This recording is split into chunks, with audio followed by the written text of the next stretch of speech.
कासगंज गांव में एक कुबड़ा बूढ़ा जंगल के बीचों बीच एक झोपड़ी बनाकर रहा करता था। वो बूढ़ा रात के समय ही अपनी झोपड़ी से बाहर निकला करता था। रात के अंधेरे में उसकी झोपड़ी में तेज रोशनी हो जाया करती थी, जिससे गांव वाले बहुत डरा करते थे। उनका मानना था कि वो कुबड़ा कोई साधारण बूढ़ा नहीं है, वो जरूर कोई मायावी है जो गांव के जंगल में रह रहा है। एक दिन गांव का एक युवक जिसका नाम गबरू था, वो अपने हाथ में कुछ लकड़ियां लेकर जंगल के रास्ते से आ रहा था कि तभी उसे किसी के रोने की आवाज सुनाई दी। अरे कोई बचाओ मुझे, अरे यहाँ से बाहर निकालो मुझे, अरे बचाओ मुझे, बचाओ। अरे भाई, न जाने ये किसकी आवाज है जो सहायता के लिए पुकार रही है, न जाने कौन है भाई। वो थोड़ा दूर चला, तभी उसे उस मायावी बूढ़े की झोपड़ी दिखाई दी जिसके अंदर से आवाजें आ रही थीं। जैसे ही गबरू उस झोपड़ी के पास पहुंचा और अंदर झोपड़ी में जाने लगा, तभी वहाँ वो मायावी बूढ़ा आ गया। मेरी झोपड़ी में कहाँ जा रहे हो नादान इंसान? क्या जानते नहीं वो मेरी झोपड़ी है, उसमें कोई भी गांव वाला नहीं जा सकता है। क्या तुम जानते नहीं हो? ऐसे डरावने बूढ़े को देखकर गबरू डर जाता है। नहीं नहीं बूढ़े बाबा, मैं आपकी झोपड़ी में नहीं जा रहा था। मैं तो इस जंगल में कुछ लकड़ियां लेने आया था, लेकिन फिर किसी के रोने की आवाज सुनी तो इधर आ गया। नहीं नहीं, मैं जाता हूँ यहाँ से। हाँ, जाता हूँ। जिसके बाद गबरू वहाँ से दुम दबाकर भाग निकलता है और गांव पहुँचता है और गांव वालों को अपनी आप बीती सुनाता है। अगली सुबह चाय की दुकान पर गांव के दो आदमी बातें कर रहे थे। अरे भाई, कल रात अपना गबरू जो है, अरे वही गबरू, अरे भैया जंगल से कुछ लकड़ियां लेके आ रहा था, तो उस कुबड़े मायावी बूढ़े की झोपड़ी में से किसी के रोने की आवाज आ रही थी भैया। जैसे ही गबरू देखने के लिए आगे बढ़ा, वो मायावी डरावना बूढ़ा जो है वो उसके सामने आ गया। अरे बेचारा जो है जैसे तैसे अपनी जान बचाकर वहां से भागा है। अरे कल रात से ही बुखार में पड़ा है बेचारा भैया बिजू। जाने भैया क्या राज दफन है उस मायावी बूढ़े की झोपड़ी में। हाँ, बता रहे हैं। पता नहीं भाई, डर के मारे जो है कोई भी गांव वाला जो है उस बूढ़े की झोपड़ी में जाने की हिम्मत नहीं करता है। हाँ, अब भैया भगवान ही जाने क्या राज दफन है भैया। उसी गांव में भोला नाम का एक बहुत ही गरीब मछुआरा रहता था। गांव में सब उसे भोंदू बुलाते थे, जो जंगल के किनारे पर नदी से मछलियां पकड़ा करता था। एक दिन भोंदू नदी के किनारे बैठा हुआ था, अपने जाल को फैलाकर मछली पकड़ने की कोशिश कर रहा था। अरे अरे, आती क्यों नहीं कोई मछली मेरे जाल में? आज कई दिन हो गए हैं, लेकिन कोई भी मछली हाथ नहीं लगी है। लगता है आज फिर से मेरी बूढ़ी माँ को भूखा ही सोना पड़ेगा। हे भगवान, तू कब कृपा करेगा मुझ गरीब पर? और वो रोने लगता है। थोड़ी देर बाद भोंदू खाली हाथ अपनी झोपड़ी में आता है। अरे भोंदू आ गया, मैं कब से इंतजार कर रही थी। अरे मुझे बड़ी भूख लगी है, क्या आज भी तेरे हाथ कोई अच्छी मछली नहीं आई? नहीं माँ, मुझे माफ कर दो, मैं आज भी तुम्हारे लिए कोई मछली पकड़ के नहीं ला पाया। न जाने क्यों मेरे जाल में कोई मछली फंसती ही नहीं है। कई दिन हो गए हैं, जानता हूँ तूने कुछ भी नहीं खाया है। हाय हाय, न जाने हम अभागों ने कैसी किस्मत पाई है। दुखी मत हो, देखना सब ठीक हो जाएगा। हाँ, कोई ना कोई राह हमें जरूर दिखेगी। अगली सुबह भोंदू फिर से अपना जाल लेकर नदी के किनारे जा रहा था। हे भगवान, आज तो कोई मछली हाथ आ ही जाए। अगर नहीं आई तो आज फिर से मुझे और माँ को भूखा सोना पड़ेगा। भोंदू थोड़ी दूर चलता है कि उसे जंगल की ओर से किसी के रोने की आवाज सुनाई देती है। अरे कोई है? अरे निकालो मुझे यहाँ से, कोई तो सहायता करो मेरी, निकालो मुझे यहाँ से। अरे ये कौन रो रहा है? लगता है किसी को सहायता की आवश्यकता है, लेकिन ये आवाज तो जंगल की ओर से आ रही है। न जाने जंगल की ओर जाना ठीक होगा या नहीं। गांव वाले तो अजीबोगरीब बातें करते हैं इस जंगल को लेकर, लेकिन कोई सहायता के लिए पुकार रहा है, इसलिए जाना होगा। जैसे ही भोंदू थोड़ा आगे बढ़ता है, अचानक से उसे उस मायावी बूढ़े की झोपड़ी से जोर जोर से रोने की आवाज सुनाई देने लगी। अरे कोई है इस जंगल में? मेरी सहायता करो, मैं मर रहा हूँ, मेरी सहायता करो, निकालो मुझे यहाँ से।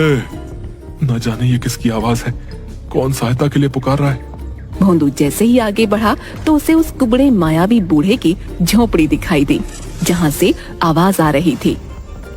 अरे आवाज तो इस झोपड़ी के अंदर से आ रही है। लगता है अंदर कोई सहायता के लिए पुकार रहा है। हाँ, लेकिन क्या मेरा अंदर जाना ठीक रहेगा? गांव वाले इस झोपड़ी को मायावी समझते हैं। नहीं, मुझे अंदर जाना ही होगा। कोई सहायता के लिए पुकार रहा है, इसलिए अंदर जाना ही होगा। जिसके बाद वो झोपड़ी के अंदर जाता है। तभी भोंदू देखता है कि एक बकरी पिंजरे में बंद होती है, जो कि एक इंसान की आवाज में आवाजें दे रही थी। अरे कोई है इस जंगल में? मेरी सहायता करो, मैं मर रहा हूँ। मेरी सहायता करो, निकालो मुझे यहाँ से। उस पिंजरे के अंदर बकरी को देखकर भोंदू हैरान हो जाता है। अरे तुम बकरी हो, लेकिन इंसान की आवाज में कैसे बात कर रही हो? मुझे उस मायावी बूढ़े ने बकरी बना दिया है। मैं एक तपस्वी ब्राह्मण हूँ, जो इस जंगल में तपस्या करने के उद्देश्य से आया था और यहाँ उस मायावी की झोपड़ी में आ गया। इस झोपड़ी में बैठकर तपस्या करने लगा कि तभी वो मायावी बूढ़ा यहाँ आ गया और मुझे अपनी झोपड़ी में देखकर क्रोध से भर गया। उसने मुझे अपनी मायावी शक्ति से बकरी बनाकर इस पिंजरे में कैद कर दिया है। तपस्वी ब्राह्मण, लेकिन वो मायावी बूढ़ा है कौन? क्यों इस जंगल में सबसे छुपकर रहता है? और क्या अब तुम अपने असली रूप में कभी नहीं आ पाओगे? वो मायावी बूढ़ा बहुत ही खूंखार है। उसके पास अनेक मायावी शक्तियां हैं, जो कई सालों से एक खजाने की तलाश में है। उसके पास एक नायाब पत्थर का टुकड़ा है, वो बहुत ही चमकदार है, जो उसे उस खजाने का रास्ता बताएगा। वो खजाना यहीं इस झोपड़ी में दफन है, लेकिन वो तभी सामने आएगा जब वो दो नायाब पत्थर आपस में मिल जाएंगे। उस नायाब पत्थर के दो टुकड़े हैं, लेकिन मायावी बूढ़े के पास सिर्फ एक ही टुकड़ा है, जिसे वो रोज रात को बाहर निकालता है ताकि वो उसका दूसरा टुकड़ा ढूंढ सके। इसलिए रोज रात को उस नायाब पत्थर के टुकड़े के कारण इस झोपड़ी में तेज रोशनी हो जाती है। लेकिन उस नायाब पत्थर का दूसरा टुकड़ा कहाँ पर है? और क्या तुम अपने असली रूप में नहीं आ सकोगे? और मैं तुम्हारी सहायता कैसे कर सकता हूँ भला? तुम्हें जंगल से कमल के सफेद पुष्प लाने होंगे। उन पुष्पों को खाकर मैं अपने असली रूप में आ जाऊंगा। जब तुम्हें वो पुष्प प्राप्त होंगे तो तुम्हें उस नायाब पत्थर का दूसरा टुकड़ा भी मिल जाएगा, जिससे उस रहस्यमय खजाने का पता चल जाएगा। लेकिन ये सब तुम्हें उस मायावी बूढ़े की नजरों से बचकर करना होगा। वो अभी अपनी झोपड़ी में आता ही होगा। तुम जल्दी जाओ यहाँ से। हाँ, मैं अभी तुम्हारे लिए कमल के सफेद पुष्प लेकर आता हूँ। जिसके बाद भोंदू सफेद पुष्प लेने जंगल जाता है और एक नदी किनारे सफेद कमल के पुष्प देखता है। लेकिन जैसे ही वो पुष्प लेने के लिए हाथ बढ़ाता है, वो कमल के पुष्प गायब हो जाते हैं। भोंदू ये देखकर हैरान हो जाता है। वो जब भी अपना हाथ पुष्प की ओर बढ़ाता, वो गायब हो जाते। अब न जाने क्यों ये पुष्प मेरे हाथ लगाते ही गायब हो रहे हैं। हे भगवान, अब तुम ही कोई राह दिखाओ, मेरी तो कुछ समझ में नहीं आ रहा है। तभी भोंदू के पास एक नदी से एक कछुआ बाहर आता है। तुम जो कोई भी हो, ये चमकदार कमल के पुष्प तुम्हें ऐसे प्राप्त नहीं होंगे। इसके लिए तुम्हें अपनी कोई एक वस्तु जो तुम्हें सबसे प्रिय हो और तुम्हारे लिए जरूरी हो, इस नदी में डाल देनी होगी। तभी ये पुष्प तुम्हें हासिल हो पाएंगे। कछुए जी, मेरे पास तो ऐसा कुछ भी नहीं है। मैं तो एक गरीब मछुआरा हूँ, जो मछलियाँ पकड़कर ही अपना गुजर बसर करता है। मेरे पास तो इस मछली के जाल के सिवा और कुछ भी नहीं है, और ये मुझे सबसे प्यारा भी है। ये ना हो तो मैं मछलियाँ पकड़ ही ना पाऊँ। हाँ, मैं इसे ही नदी में डाल देता हूँ। जिसके बाद भोंदू अपना जाल उस नदी में डाल देता है। जिसके बाद वो कमल के चमकदार पुष्प फिर से दिखाई देते हैं। भोंदू उन्हें तोड़ लेता है। जैसे ही भोंदू के हाथ में पुष्प आते हैं, अचानक से नदी किनारे एक पत्थर बहुत चमकने लगता है। पुष्प तो मुझे प्राप्त हो गए हैं, लेकिन ये चमकती हुई चीज क्या है भला? ये चमकती चीज नायाब पत्थर का दूसरा टुकड़ा है। तुम एक ईमानदार और साफ दिल इंसान हो, जिसके पास इस नदी को देने के लिए कुछ भी नहीं था। लेकिन तुम्हारे लिए जो सबसे कीमती और उपयोगी था, तुमने वही इसमें डाल दिया। इसलिए ये नायाब पत्थर तुम्हारे हिस्से में आ गया है। जाओ, इसे यहाँ से ले जाओ, इससे पहले कि वो मायावी बूढ़ा यहाँ आ जाए। वो तुम्हें अपनी मायावी शक्तियों से मार डालेगा। जाओ, यहाँ से ले जाओ इस पत्थर को। भोंदू वहाँ से कमल के चमकदार सफेद पुष्प और नायाब पत्थर का टुकड़ा लेकर मायावी बूढ़े की झोपड़ी में आ जाता है। ये देखो, ले आया मैं तुम्हारे लिए कमल के सफेद पुष्प। भोंदू उस बकरी रूपी ब्राह्मण को वो सफेद पुष्प देने ही वाला होता है, तभी वहाँ पर मायावी बूढ़ा आ जाता है। कौन हो तुम लड़के, और मेरी इस झोपड़ी में आने का तो साहस कैसे किया? बूढ़े बाबा, मेरा उद्देश्य आपको कोई हानि पहुंचाना नहीं है। मैं तो बस इस बकरी रूपी ब्राह्मण की सहायता कर रहा था। नादान लड़के, इस ब्राह्मण के साथ अब तू भी मारा जाएगा। मेरे इस खजाने की खोज में जो भी बाधा बनेगा मारा जाएगा। क्षमा करें बूढ़े बाबा, मुझसे भूल हो गई। तो अब सजा भुगतो। जैसे ही बूढ़ा अपनी शक्तियों से भोंदू पर प्रहार करता है, भोंदू झोपड़ी की दीवार से जा टकराता है और उसके हाथ से सफेद पुष्प गिरकर बकरी के आगे गिरते हैं और चमकीला पत्थर दूसरे कोने में। सफेद पुष्प को बकरी झट से खा जाती है, जिससे बकरी तपस्वी ब्राह्मण का रूप ले लेती है। तभी अपनी शक्तियों से मायावी बूढ़ा उस पूरी झोपड़ी को गुस्से में उड़ा देता है और तपस्वी ब्राह्मण और मायावी बूढ़े में घमासान युद्ध होता है। अब तुम्हारा अंत है दुष्ट, तुम मेरा कुछ नहीं बिगाड़ सकते हैं। मायावी बूढ़ा ब्राह्मण को गले से पकड़कर उठा देता है। तभी वहाँ बेहोश भोंदू उठकर चमकीले पत्थर को उठाता है और उसका दूसरा टुकड़ा मायावी बूढ़े के पास गिरा होता है।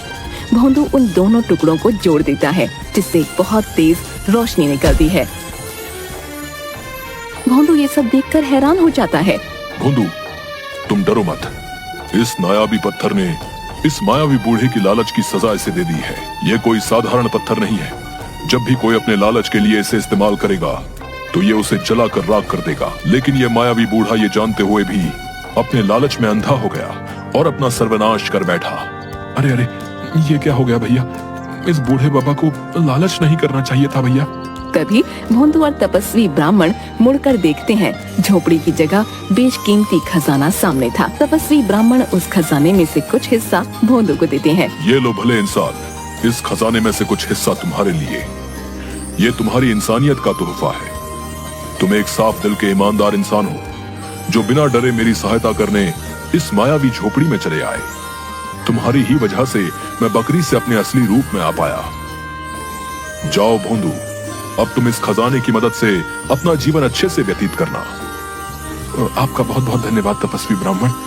मैंने जो भी आपके लिए किया वो तो मेरा एक इंसान होने के नाते कर्तव्य था।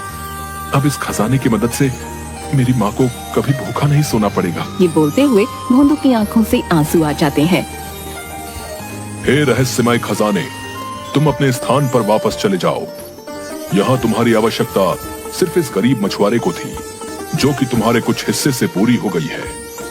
मैं एक तपस्वी ब्राह्मण हूँ, मुझे भला तुम्हारी क्या आवश्यकता? तुम अपने स्थान पर वापस जा सकते हो। जिसके बाद बाकी का खजाना वो नायाब पत्थर भी अपने आप ही वहाँ से गायब हो जाते हैं। जब इसकी खबर गांव वालों को पड़ती है तो सभी भोंदू का बहुत सम्मान करते हैं और अब गांव वाले जंगल में उस मायावी बूढ़े के खौफ से आजाद हो गए थे और भोंदू भी अपनी माँ के साथ खुशी खुशी रहने लगता है।